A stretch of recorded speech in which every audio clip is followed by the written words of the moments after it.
not to feel disappointed in your government when every day there's a new scandal. Those are the words of the Prime Minister in 2013. But after 8 years of his own leadership, we have a Canada that feels broken, according to most Canadians. They've broken family budgets, they've broken the bail system, and again, they've broken the law. This time, it's the Prime Minister's parliamentary secretary. This is the 6th consecutive ethics breach from these Liberals. No accountability for any of these cases. Why does nobody over there get fired?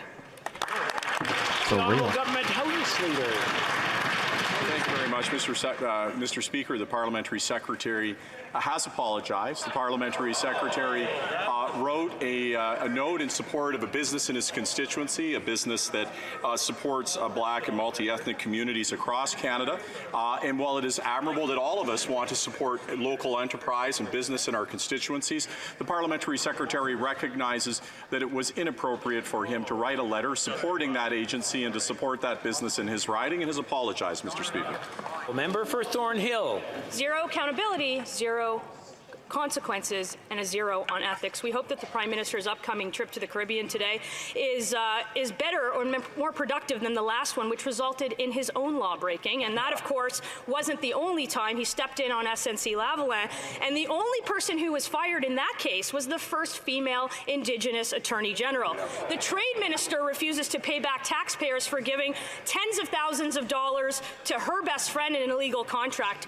Will anyone over there who broke the law get fired? The Honourable Government House Leader. Mr. Speaker, I think it's important every single day that we show up and that we do our utmost to serve Canadians. And the reality is the government has done that in all of its actions. The reality, as I've said on many occasions, is that there are almost 2 million Canadians today who have jobs who did not have jobs when they were in government. That there is 2.7 million less people in poverty today than when they were in office. Mr. Speaker, I know they're focused on us. I know they're focused on politics.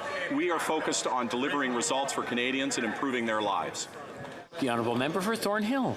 We're focused on the Liberals who broke the law. There's one set of rules for these Liberals and another set of rules for everyone else. And don't take it from me, this is what the outgoing Ethics Commissioner said yesterday. Over the last 5 years and on several occasions, I've observed senior officials being unaware of their obligations and mistakenly making assumptions. For insiders, it's cushy contracts, special access, and special treatment to get ahead. And while Canadians get record inflation, record home prices, and record despair. So I'll ask for the third time. Is anyone over there going to take responsibility for breaking the law? The Honourable Government House Leader. Mr. Speaker, let's be clear, hyperbole aside, that the reality is that this side of the House is focused on helping shepherd the country through some of the most difficult times. They're helping shepherd the country into a goddamn shithole. While it's true, it's not enough that we have a lower inflation rate than Europe, or the G7 average, or the G20 average, the US, the UK, or elsewhere.